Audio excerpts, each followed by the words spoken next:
I never should have looked at the photos. That's what I keep telling myself, even now. But when you're a professional photographer on a 7-day Caribbean cruise, examining your work is part of the job. I just wish I could unsee what I found in frame 37. It was my third contract with Royal Caribbean. Easy money, really. Snap pictures of sunburned tourists against azure waters, arrange group shots at the captain's dinner, capture candid moments at the pool deck. That kind of thing.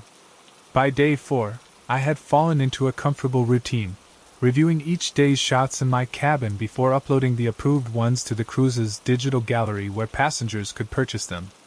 The evening of the 4th day, I was scrolling through the photos from the formal night dinner when I first noticed her. A woman in her mid-30s with shoulder-length brown hair, wearing a navy blue dress. She stood at the periphery of a large family portrait, slightly out of focus but clearly visible. Nothing unusual about that. Sometimes people accidentally wandered into frame. Except I didn't remember her being there when I took the shot. I shrugged it off. Cruise ships are crowded. People move in and out of spaces constantly. I continued editing. The next morning, I was reviewing photos from the previous day's shore excursion in St. Martin. That's when I saw her again. Same woman, same dress, standing on the beach behind a young couple I'd photographed. This time, she was looking directly at the camera. A cold sensation spread across my shoulders. I quickly scrolled back through older photos, and there she was. In the background of a pool deck shot from day 2. At the edge of a buffet photo from the first night. Always at a distance, always slightly blurred, always wearing that same navy dress. This doesn't make sense, I whispered to myself. Was she following me? Following my subjects? I zoomed in on her face in the beach photo, the clearest image I had, and felt my stomach tighten. Her expression was blank, unnervingly so, and her eyes. There was something wrong with her eyes. They seemed hollow, like deep wells reflecting nothing. I decided to find her. A woman wearing the same formal dress for 4 days straight would be easy to spot. I spent my break walking around the ship, checking the main pool, the restaurants, the promenade. No sign of her. That night at dinner, I approached Justin, one of the ship's entertainment directors I'd become friendly with. "Hey, do you know all the passengers?" I asked casually. "Most of the regulars." "Why?" I described the woman and her distinctive dress. Justin frowned. "I don't think I've seen anyone like that. But there are over 3,000 passengers on board. Could you check the manifest? Just out of curiosity." "I'm not supposed to." He stopped when he saw my expression. "What's going on, Mark?" I showed him the beach photo on my camera. "She's in several of my photos from different days. Always wearing the same thing. Always watching." He studied the image, then shook his head. "Probably just someone who really likes that dress. Or maybe different women who look similar. It's the same person, Justin." He gave me a concerned look. "You getting enough sleep? These contracts can be grueling." I didn't press the issue. He clearly thought I was being paranoid. Back in my cabin, I pulled up the photos again. This time, I created a folder and moved every image where she appeared into it. 12 photos in total. In each one, she was slightly closer to the main subject than in the previous photo.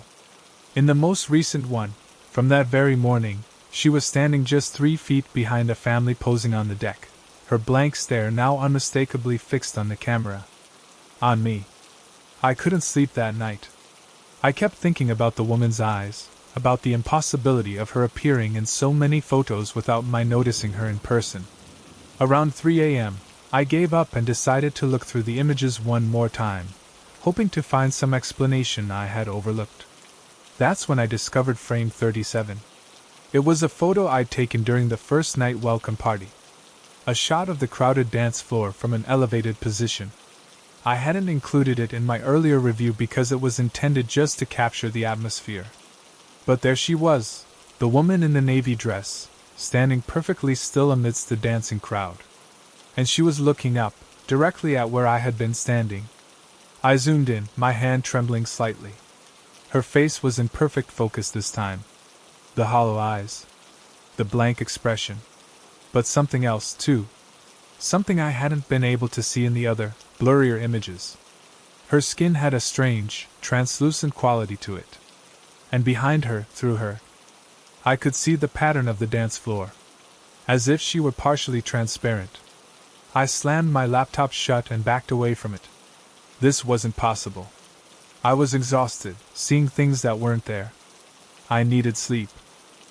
The next morning, I woke to a knock on my cabin door. It was Justin, looking concerned. "Hey, you okay? You missed the sunrise photo session." I mumbled an apology and let him in. My laptop was still where I'd left it the night before. "I need to show you something," I said, opening the computer and pulling up frame 37. "Look at this woman. Really look at her." Justin leaned in, studying the image. His expression changed from humoring me to confusion. "That's weird. The lighting makes her look transparent," I finished for him. "She's in multiple photos, always watching me. And I've never seen her in person." Justin straightened up. "Let me make a call." He stepped outside my cabin. When he returned, his professional demeanor had hardened. "I spoke with security. They're going to review the footage from the areas where you took these photos." 2 hours later, I was sitting in the security office with Justin and the head of ship security, a stern man named Alvarez. He had a tablet in front of him. "We've reviewed the footage from all the locations and times you indicated," Alvarez said. "There's no woman in a navy dress present at any of them." "That's impossible," I protested. "She's clearly in the photos." "Let me show you something," he said, turning the tablet around. It was security footage of the formal dinner. I could see myself taking the very family portrait where I'd first noticed the woman. There was no one in a navy dress anywhere in the frame. They showed me footage from the beach, the pool deck, the welcome party. In each video, I could see myself taking the photographs. But the woman wasn't there. "This doesn't make sense," I whispered. Alvarez looked at me with clinical detachment. "Mr. Harmon, have you been experiencing any other unusual perceptions during this contract?" I understood what he was implying. "I'm not hallucinating. She's in the actual photographs." "May I see your camera?" he asked. I handed it over. He and Justin looked through the photos while I sat there, a cold sweat breaking out across my forehead. "The woman you're describing isn't in any of these images," Justin said gently. I grabbed the camera back and looked for myself. The family portrait from the formal dinner. The beach couple.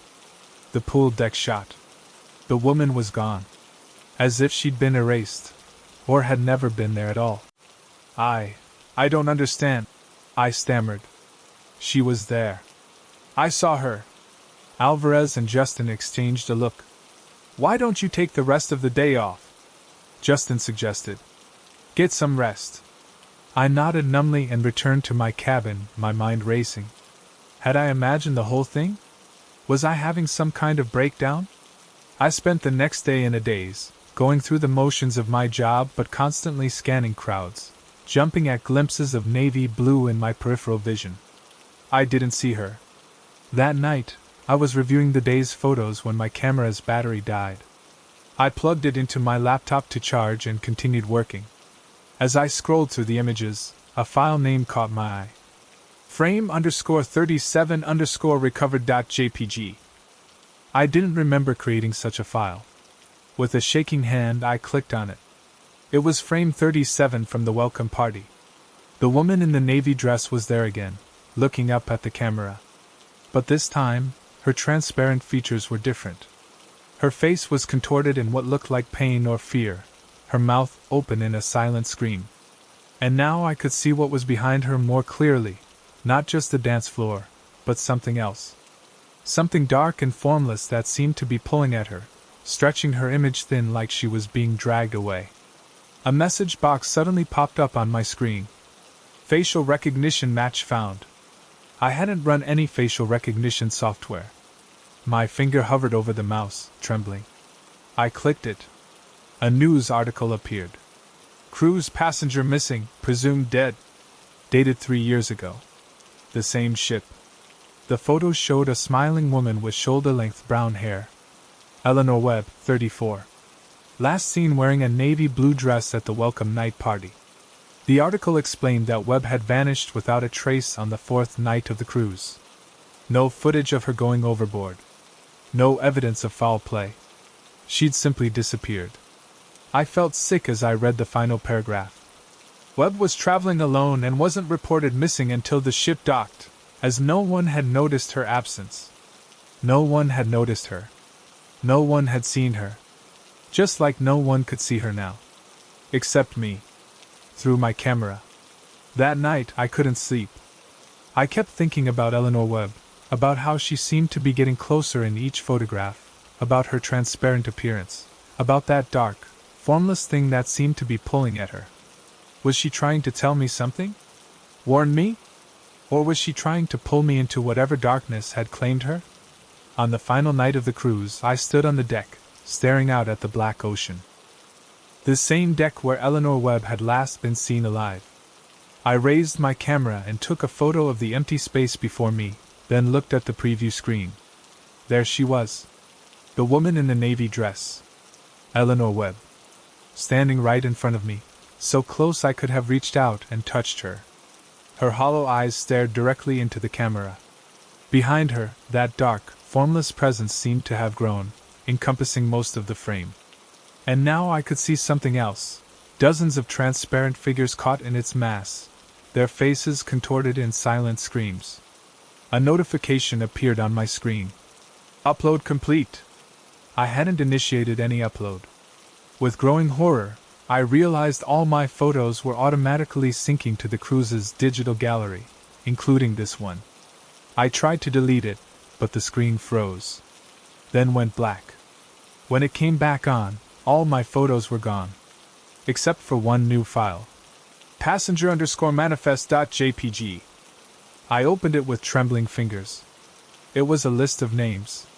Hundreds of them, dating back years. Passengers who had disappeared from various cruises.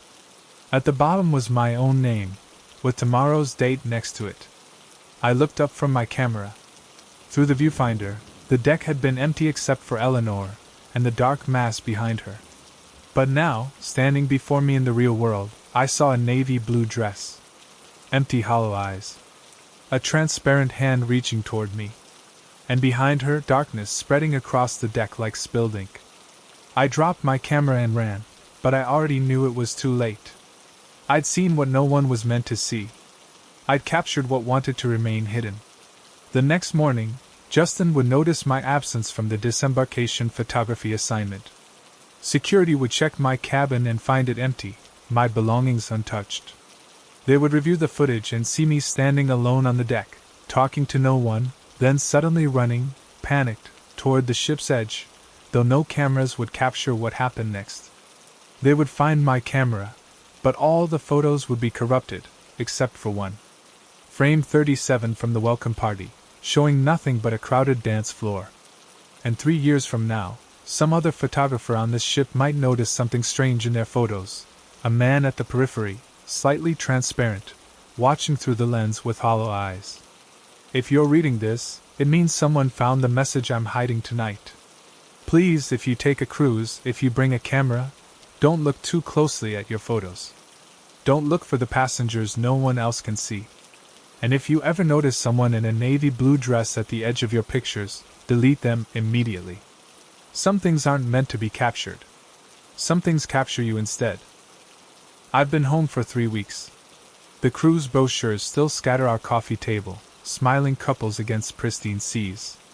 I should throw them away but can't bring myself to touch anything that reminds me of those 7 days. They say the first year of marriage reveals things about your partner you never knew. I just never expected to discover everything about Michael in a single week. The Mediterranean cruise was his idea. 7 days of luxury, sunshine, and no responsibilities, he'd said. We deserve it after the wedding stress. I agreed, enchanted by exotic ports and romantic dinners. Now I wonder if he chose a cruise specifically because there would be nowhere for me to run. The first 2 days were perfect. Our stateroom had a private balcony overlooking endless blue. We drank champagne at the sail-away party, explored the ship hand in hand, and made love as gentle waves rocked us to sleep. Michael was attentive, charming, everything a new husband should be. On the third day, docked in Santorini, I noticed the change. Walking through Oia's narrow streets, Michael's phone chimed. He checked it, his expression darkening. "Who's that?" I asked lightly. "Work," he said too quickly. "Nothing important." But it was important enough for him to step away 10 minutes later, leaving me alone at a cafe. When he returned, there was a tightness around his mouth I'd never seen. "Everything okay?" "Perfect," he said, but his smile didn't reach his eyes. "Let's head back. I'm feeling tired." I was disappointed. We'd barely explored, but agreed. Back in our stateroom, he was distant, checking his phone constantly. When I suggested the evening show, he declined, claiming a headache. I went alone. When I returned, he was asleep, or pretending to be. His phone sat on the nightstand. I'd never checked it before, always trusted him completely, but something felt wrong. I picked it up, hesitating briefly before entering his passcode, my birthday. The message notification showed a name I didn't recognize, Elena. "She suspects nothing?" Elena had written. "Nothing," Michael responded. "Everything's going according to plan." My hands trembled as I scrolled up, finding weeks of messages. They weren't romantic, not an affair, but somehow worse. They discussed money, arrangements, and repeatedly mentioned the insurance. Our travel insurance? We'd purchased a comprehensive policy. Michael had insisted. $1 million coverage for accidental death. My stomach lurched as the pieces connected. My husband had a plan for this honeymoon, and it didn't involve both of us returning home. I replaced the phone exactly as I'd found it, and slipped into bed beside the stranger I'd married, my mind racing.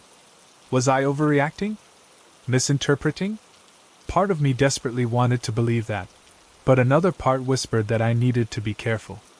The next morning, Michael was back to his charming self, suggesting breakfast on our balcony. He'd ordered for both of us pastries, fruits, coffee. I watched as he poured the coffee, his movements casual, rehearsed. "Sugar?" he offered. "I'll do it," I said. Was I imagining the flicker of disappointment in his eyes? I pretended to sip but didn't swallow. When he wasn't looking, I poured it over the railing, watching the dark liquid disappear into the wake below. "We're docking in Naples today," he said. "I've arranged a private tour to Pompeii. Very exclusive, just the two of us and the guide. Some areas are quite remote, not open to regular tourists." Remote areas. Just the three of us. The insurance policy. My skin crawled. "Actually," I said, forcing brightness, "I was thinking we could do the group excursion to Capri instead. I've always wanted to see the Blue Grotto." His expression tightened momentarily before he laughed. "But I've already paid for Pompeii. It's non-refundable. You can go without me," I suggested. "I'm still feeling that wine from last night." "No," he said firmly. "We're on our honeymoon. We should be together." His hand reached for mine, squeezing too hard. "I insist." That word, insist, hung between us. In 6 years together, he never insisted on anything. Now his eyes held something cold and unfamiliar. I smiled weakly and agreed, frantically searching for options. I couldn't go to ship security. What would I say? My husband is planning something based on vague texts? They'd think I was paranoid. As we prepared for the excursion, I slipped a small knife from our breakfast into my purse and left a note hidden in our stateroom. "If something happens to me in Pompeii today, investigate my husband, Michael Caldwell. Check his communications with Elena Petrova." Our guide, Carlo, met us at the entrance, a thin man with darting eyes who barely looked at me. He and Michael exchanged a glance that made my heart race. Was Carlo part of this? As we walked through the ruins, the crowds thinned. Carlo led us down increasingly remote paths. Michael stayed close behind me, his hand often at my back. Every touch felt like a threat. "This area is not typically open to visitors," Carlo explained as we approached a partially excavated building. "Very special access." He unlocked a gate and gestured for us to enter. I stopped. "Actually, I'm feeling lightheaded. Can we go back to the main area?" Michael's hand pressed firmly against my back. "We've come all this way. It would be a shame to miss this unique opportunity." Carlo had moved ahead into the shadowy interior. I could only see his silhouette.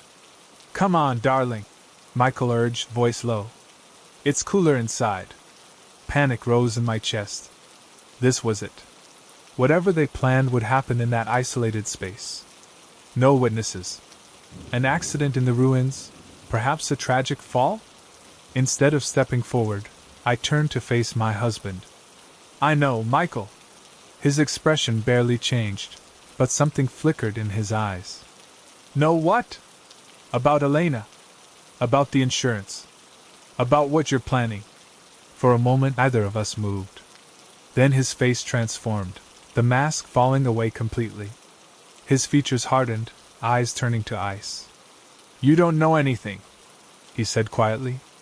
"I saw the messages. I made copies. I've left notes, with names, dates, everything. If anything happens to me, you'll be the first person they investigate." It was a bluff. I hadn't made copies, but doubt crossed his face. "Michael?" Carlo called from inside. "Is everything okay?"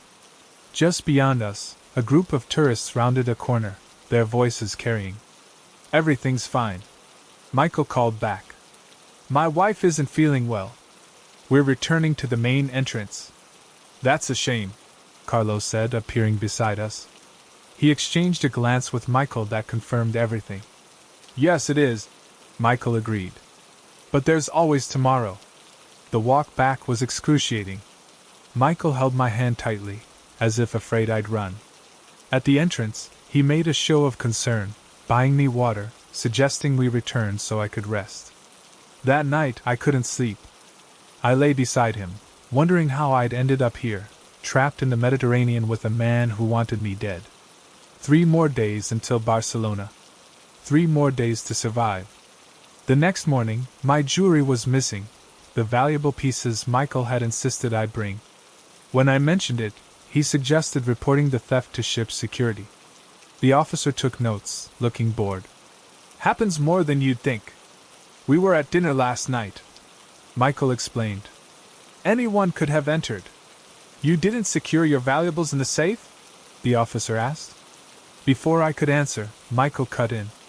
"My wife sometimes forgets these things. She's been quite forgetful lately. Almost had an accident at Pompeii yesterday, wandering off alone." The way he said it, concerned, slightly embarrassed, made me sound unstable. I saw the officer's expression shift subtly. Back in our room, I confronted him. "You took my jewelry." "I don't know what you're talking about," he said, his face a perfect mask of innocence. "I'm worried about you, Ellie. You haven't been yourself.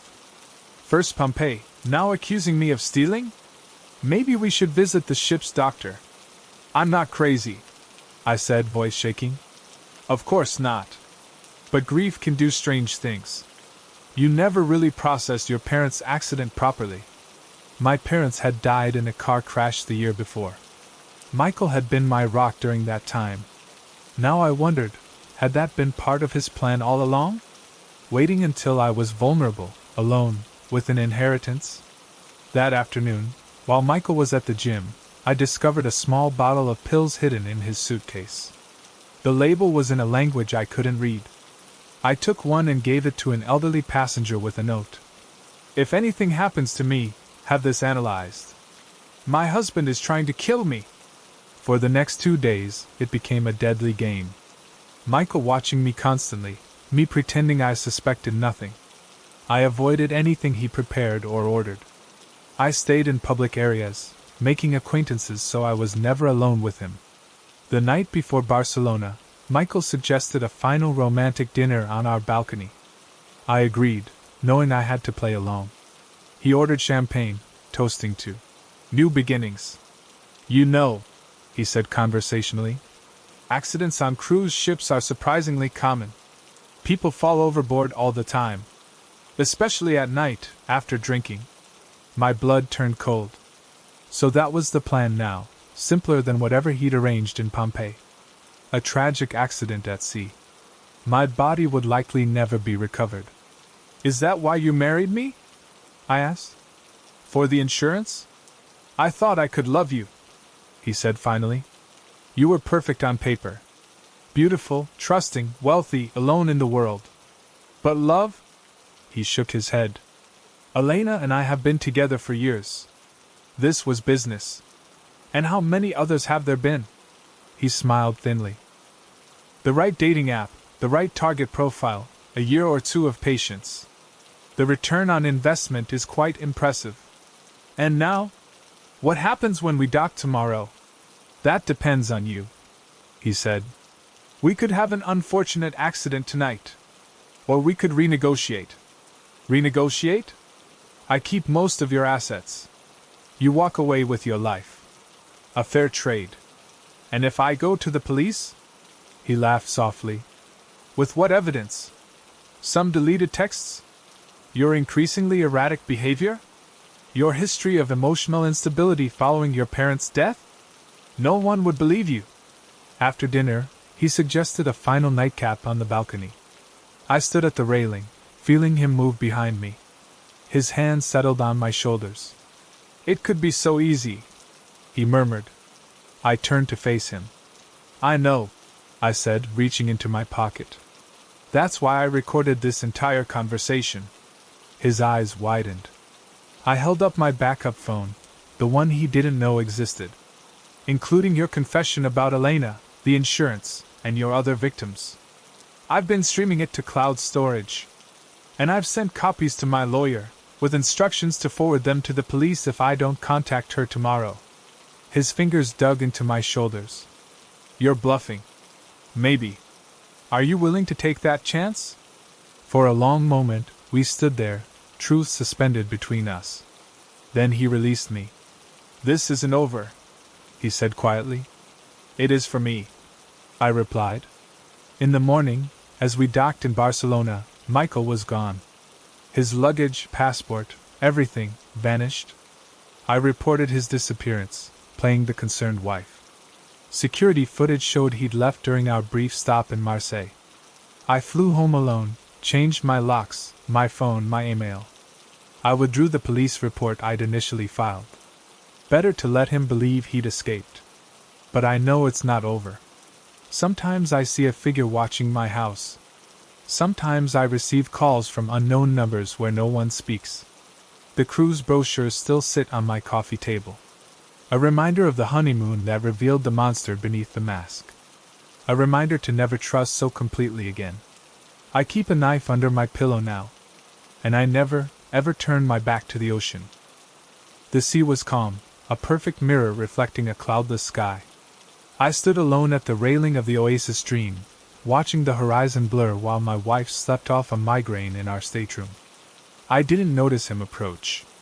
One moment I was alone, the next, a man stood beside me, 50-ish, tanned, in a blue polo that matched the water.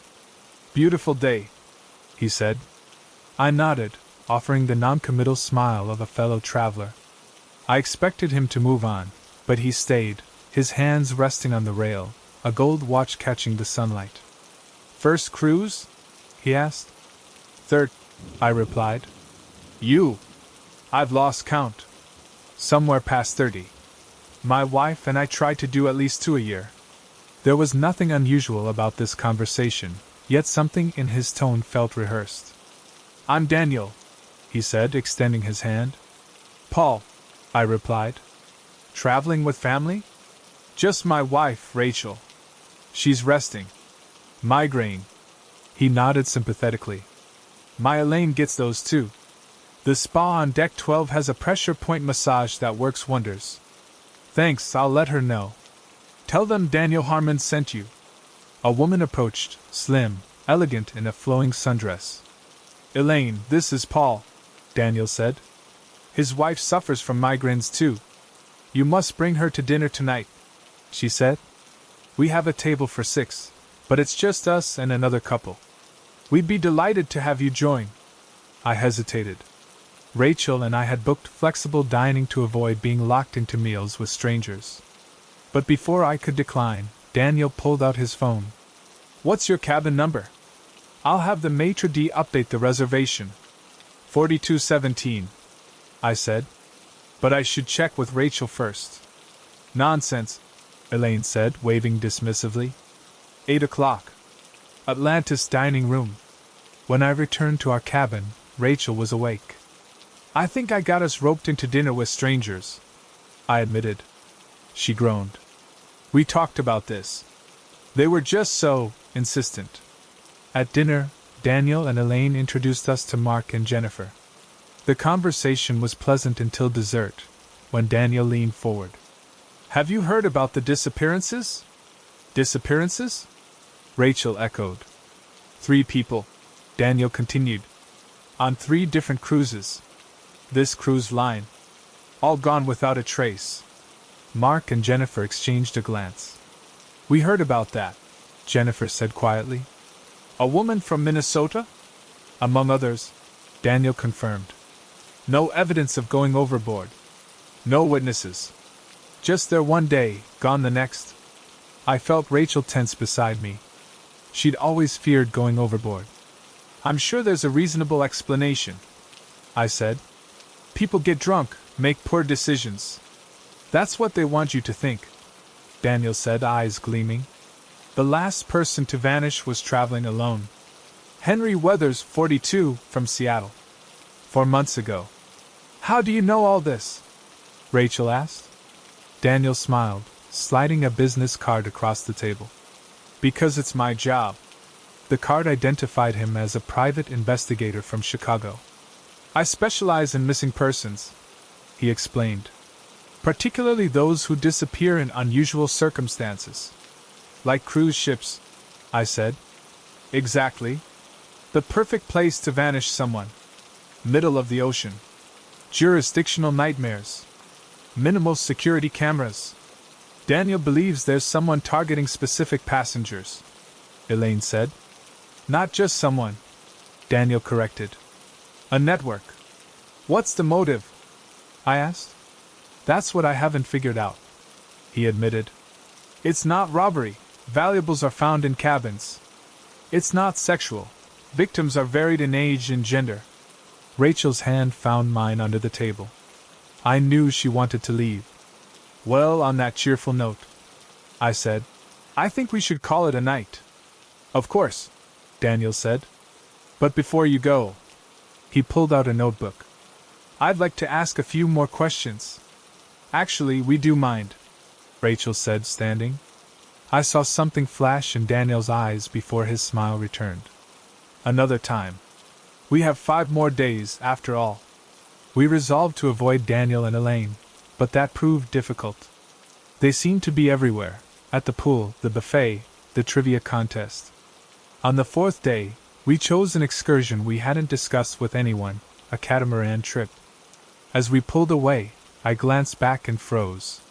Daniel stood on the pier, phone raised, taking our picture. Rachel, I said quietly, nodding toward him. She gripped my arm. What the hell? He's following us. That night, we spoke to guest services. Mira promised to speak to Daniel about boundaries. Have there been any disappearances on this cruise line? Rachel asked. Myra's smile tightened. I'm not aware of any unusual incidents. Cruise ships are incredibly safe. Not a denial, I noted. We ordered room service. Our steward, Andre, seemed nervous as he arranged the dishes. Everything okay? I asked. He hesitated. The man who asks about missing people. Be careful with him. Daniel? Why? He is not private detective. Last cruise, he was professor writing book. Cruise before journalist. What the hell is going on? Rachel whispered after he left. We searched for Daniel Harmon online. Nothing. We tried Elaine Harmon. Nothing. He's lying about who he is, I said. What if he's involved in the disappearances? Rachel suggested. What if he's selecting victims? Why would he draw attention to the disappearances if he's responsible? To establish an alibi? I don't know, but I'm scared. The next day, we ventured to the ship's library. Daniel sat alone at a corner table. We know you're not a PI, I said. He gestured to the chairs across from him. Sit. Against my better judgment, I did. Rachel joined me. You're right, Daniel said. I'm not a private investigator. I'm looking for my daughter, Jessica. She disappeared from this ship 16 months ago. Cabin 4217. Our cabin. I felt cold. The crew said she disembarked in Cozumel and never returned. He continued. But that's not true. She came back to her cabin. And then, nothing.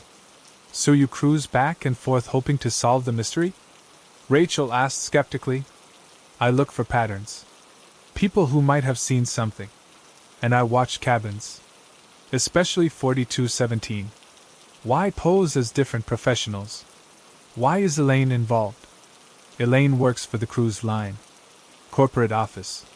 She helped me get passenger manifests, security footage. When that wasn't enough, she started booking these cruises with me. She thinks I've become obsessed.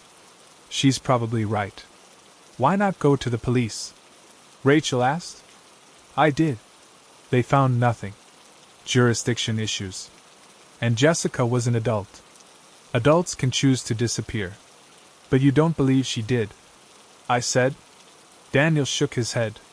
Jessica was happy. Engaged. Starting a new job. She texted me that morning, excited about coming home. Show us proof. Rachel demanded.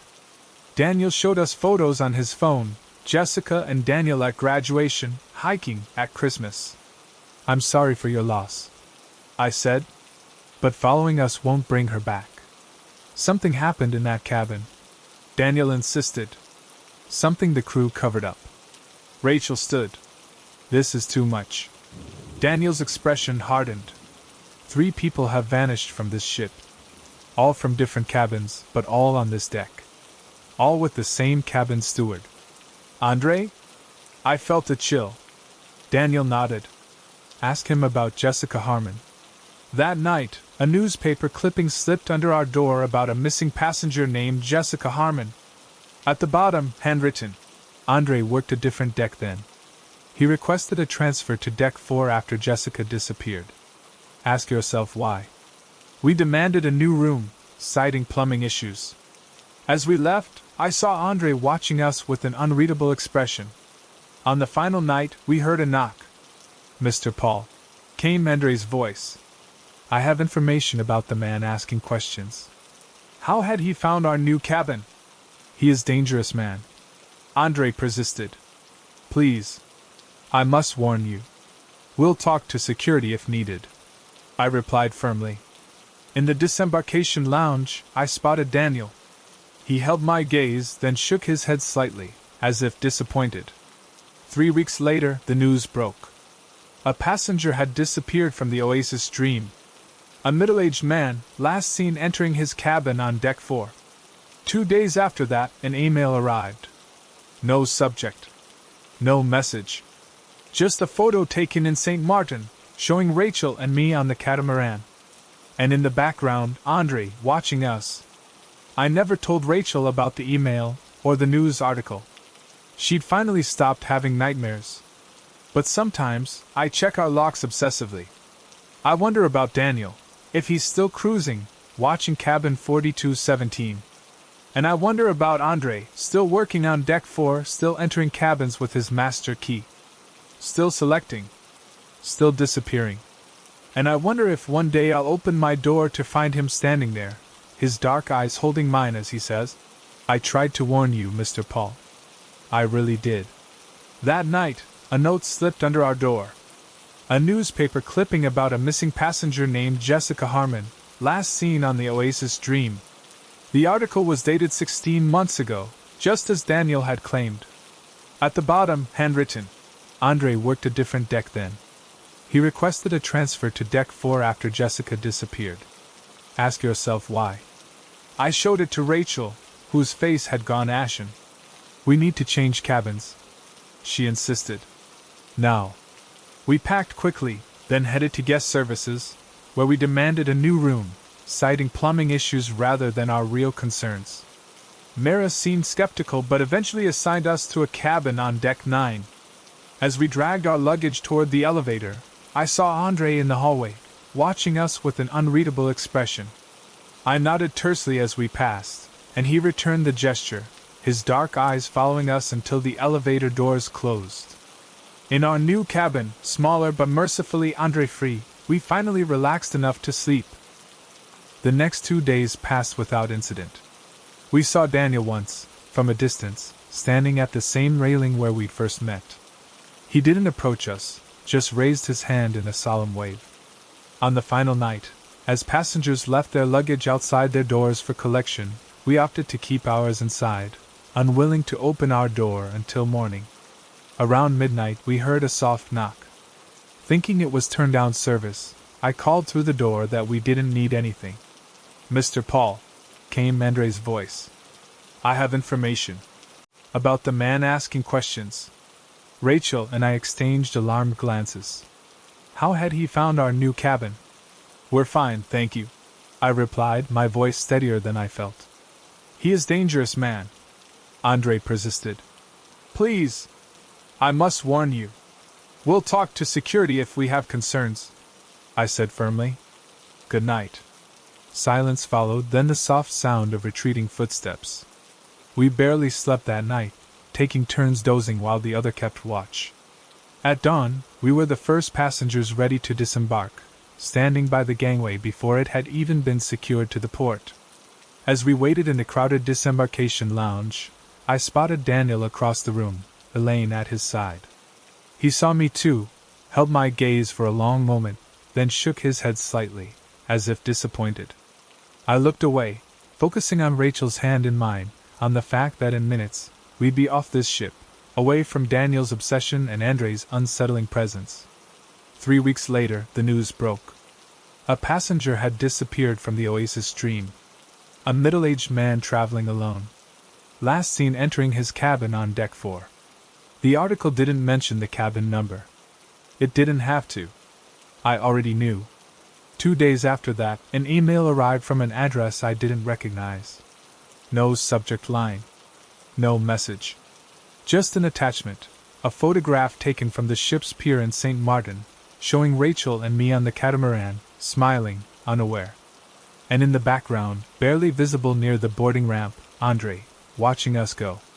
I never told Rachel about the email. Never showed her the news article. She'd finally stopped having nightmares about the cruise, stopped jumping at unexpected knocks at our door. But sometimes, when she's asleep, I find myself checking that our doors are locked, our windows secured.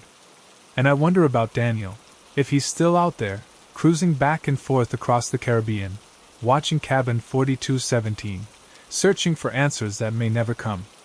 And I wonder about Andre, still working on deck 4, still entering passengers' cabins with his master key, still smiling his professional smile as he turns down beds and leaves chocolates on pillows. Still selecting. Still disappearing. And I wonder, with a dread that never quite leaves me, if one day I'll open my door to find him standing there, far from any cruise ship, his dark eyes holding mine as he says, "I tried to warn you, Mr. Paul. I really did." I shouldn't be writing this down. Part of me believes that by committing these events to paper, I'm somehow making them more real. But I need to organize my thoughts, to convince myself that what happened on that cruise wasn't just some stress-induced delusion. 5 months ago, I booked a 10-day Alaskan cruise as a gift to myself after finalizing my divorce. I'm not usually one for cruises. Too many people, too much for socializing. But the itinerary included exclusive deep-sea fishing excursions at each port. Fishing has always been my escape, the one thing that quiets my mind. The first few days were exactly what I needed. The ship was massive, making it easy to avoid the crowds. I'd found a quiet corner on deck 6 where I could watch the water for hours, undisturbed. By day 3, I had established a comfortable routine: early breakfast, reading in my quiet spot, lunch alone, Then preparations for whatever fishing excursion was scheduled at port. It was during the Juneau excursion that I first noticed him, a man in his 60s, tall and lean with a weathered face that suggested a lifetime outdoors. He wore an expensive fishing vest with too many pockets, and carried a custom rod case that probably cost more than my monthly rent. He stood at the end of the pier as our group assembled, slightly apart, observing us with unsettling intensity. When our guide paired us up, I somehow ended with him. He introduced himself as Warren, no last name offered, with a firm handshake and unblinking eye contact that lasted a beat too long. "First time fishing these waters?" he asked as we boarded the small charter boat. "First time in Alaska," I replied. "You're in for a treat," he said, his voice carrying an odd cadence. "These waters hold secrets most people never discover." It seemed like standard fishing talk at the time, the kind of mystical reverence serious anglers often affect. Warren was skilled, I'll give him that. His casting was perfect, his knowledge of tides and fish behavior encyclopedic. By midday, he had helped me land 2 sizable salmon while the other pairs struggled. I found myself warming to him despite his peculiarities. During lunch, as we sat on opposite sides of the small boat, he asked what had brought me on the cruise. I gave him the abbreviated version: recently divorced, needed space to think. He nodded as if he'd already known. "Solitude reveals truth," he said, his eyes fixed on the horizon. "Out here, away from distractions, you learn who you really are." "I suppose," I said, suddenly uncomfortable. "I've been coming to these waters for 30 years," he continued. "Always on cruises. Always alone." "You like cruises that much?" His smile didn't reach his eyes. "It's not about the cruise. It's about the access. To fishing spots? To people," he said simply. "To the right people." The conversation shifted then, back to safe topics like lure selection and water temperature. But something had changed in the atmosphere between us. I became acutely aware of how isolated we were, floating in that small boat with only our distant guide for company. When we returned to the pier, Warren insisted on taking a photo of us with our catch. As he positioned me, his hand lingered on my shoulder, squeezed once before letting go. "We made a good team today," he said. "We should fish together at the next port." I mumbled something noncommittal and quickened my pace back to the ship. That night, unable to sleep, I looked through the day's photographs. In the one Warren had taken, something caught my eye. My expression was strained, uncomfortable, but it was the background that disturbed me.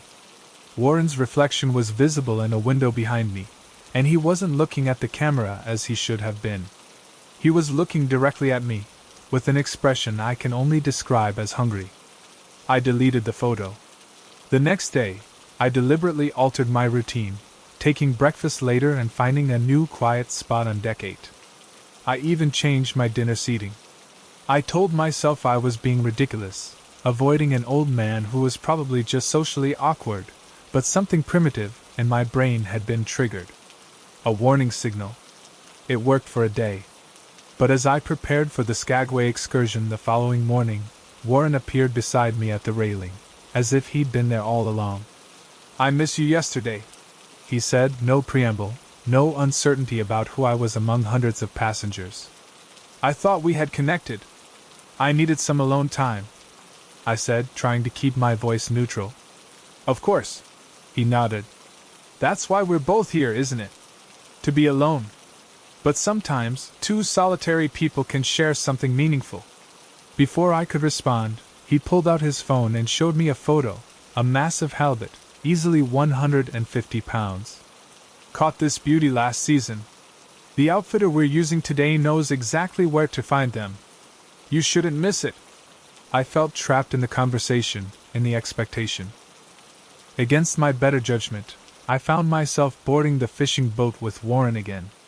The excursion group was smaller this time, just 6 of us plus the captain, heading to a remote cove known for trophy halibut. As we cut through the water, Warren stayed close, occasionally speaking into my ear over the engine noise, his breath warm against my neck. "You have the instincts for this," he said. "Not everyone does." You understand patience, the willingness to wait for exactly the right moment. The spot was indeed remote, a sheltered inlet surrounded by steep, forested banks with no other boats in sight. The fishing was extraordinary. Within 2 hours, I had landed a 70-pound halibut, fighting it for nearly 40 minutes while Warren coached me through each move, his hands occasionally covering mine on the rod, ostensibly to demonstrate proper technique. I should have been ecstatic about the catch, but all I felt was a growing desire to be back on the cruise ship, surrounded by other people.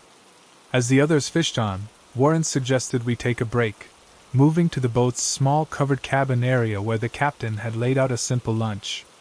We were alone there, the others visible through the windows but out of earshot. Do you believe people can recognize something in each other? Warren asked, his voice low. Something beyond the surface? I'm not sure what you mean, I replied, though I was afraid I did. I've been fishing these waters for 3 decades, he said. I've brought exactly 29 people to spots like this. Special people. People like you. He reached into one of his many vest pockets and pulled out a small leather book. He opened it carefully, reverently, and turned it toward me. Inside were photographs, old Polaroids mostly, yellowed with age. Each showed Warren, progressively younger as I flipped back, standing beside different people of varying ages, all holding impressive fish, all smiling stiffly at the camera. My collection, he said, his voice barely above a whisper. Each one taught me something valuable. About fishing? I asked, though I already knew the answer. Warren's smile was patient, indulgent. About life. About death. About what people will reveal when they're truly isolated. I closed the book, handed it back to him. My hands were steady, but my heart hammered in my chest. I should get back to fishing, I said, standing. Of course, he replied, tucking the book away. The day is young. For the next 2 hours, I made sure I was never alone with Warren again, staying close to the other passengers, engaging them in conversation, making myself visible. Warren watched from a distance, his expression unreadable. When we returned to the ship, I went straight to guest services and cancelled my remaining fishing excursions, citing seasickness. The representative processed my refunds without question. I didn't mention Warren. That night, I double-locked my cabin door and wedged a chair under the handle. I lay awake for hours, replaying our conversations, examining them for concrete threats rather than just unsettling insinuations. Had he actually done anything threatening? Or was I overreacting to an eccentric old man's poor social skills? The next day was a sea day, no ports, no escape from the ship. I stayed in public areas, always surrounded by other passengers. I didn't see Warren all day, which somehow made me more anxious. As I returned to my cabin that evening, I found a ship-branded envelope that had been slid under my door. Inside was a photograph I didn't remember being taken, me, standing at my quiet spot on deck 6, looking out at the water. I was alone in the frame, but obviously, I hadn't been alone at all. On the back, in precise handwriting, some fish require more patience than others. I reported the incident to security, showing them the photo and envelope. They were concerned, took a report, assured me they would look into it. They offered to move me to a different cabin, which I accepted. For the remaining days of the cruise, I became a ghost. I changed my routines constantly, never sitting in the same place twice, taking meals at odd hours, always staying in the busiest parts of the ship. I didn't book any more excursions. I didn't see Warren again until the final night. As I made my way to dinner, I passed one of the ship's bars and glimpsed him inside, sitting with a young woman traveling alone. She was laughing at something he'd said, her body language open and engaged. His eyes met mine through the doorway, held for a moment, then deliberately returned to his new companion.